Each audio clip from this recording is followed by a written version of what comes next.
Hey, thanks, Joe. This is Glenn Simpson in Leeds, the heart of England, reporting for Worldwide Hippies. A little look at some of the things that have been happening around Britain and around Europe this week. First of all, a terrible tragedy that I think's struck everybody in Europe. A coach carrying a party of 22 school children and 6 adults crashed in the Alp tunnels underneath the mountains of Switzerland. All the 22 children were killed and the 6 adults as well.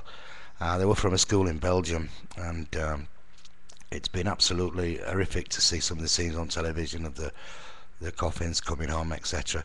Something that's really touched everybody in Europe. 22 children aged between 11, 12, 13. An absolute tragedy, in fact beyond tragedy.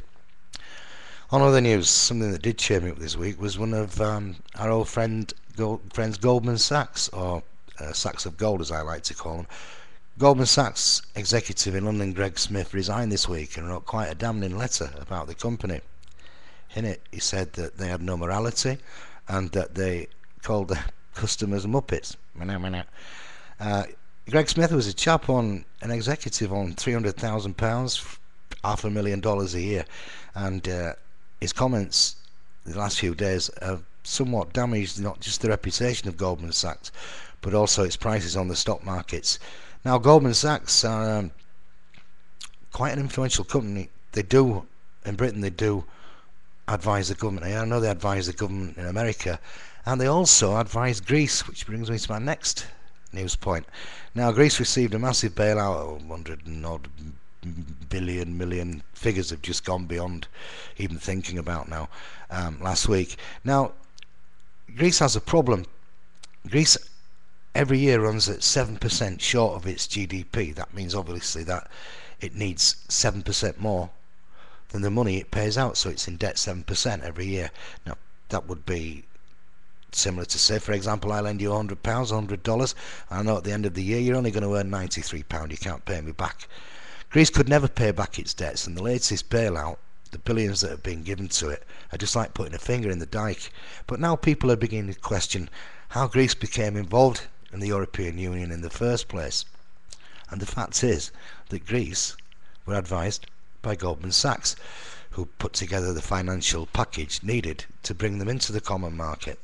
So at the moment, another 100 and odd billion thrown at Greece, but it doesn't go to the Greek people. They don't see a penny of it. It goes straight into the banks.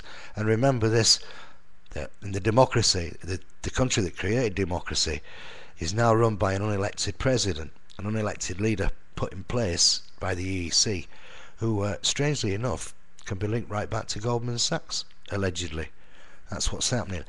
Petrol prices in Britain are absolutely sky high at the moment. We're paying the equivalent in American money of $10 a gallon, with no let up on the horizon. In fact, we're expecting next week that when the budget's announced in Britain, that the Chancellor of the Exchequer will add even more tax to petrol. Now, what happens when petrol prices are high? It means that everything else becomes expensive. Transport costs, the knock-on effect is absolutely dreadful. The prices are going up in the shops, and obviously each business that has to pay more for its petrol has to pass on that cost to the consumer. Now, you may be surprised to know that in Britain, of every pound taken for petrol, 70 pence is government duties. So that's seriously a situation that's going to have to be looked at, and hopefully they'll do something about it. I can't see it happening myself. The amount of duty coming in from petrol is phenomenal, and are they prepared to see people be put out of work because we've had higher unemployment figures again this month in England? We've now got 1 million young people out of work, and we need some kind of action from the government here. But our Prime Minister, Mr. Cameron's on holiday this week. He's in America with his Hawaiian friend, Mr. Obama. So we're all sat at home and the country's collapsing, and he's watching basketball in Ohio. Well, there you go. A little bit of sports news. Soccer. Soccer at the moment in England is dominated by the two Manchester clubs, Manchester United and Manchester City.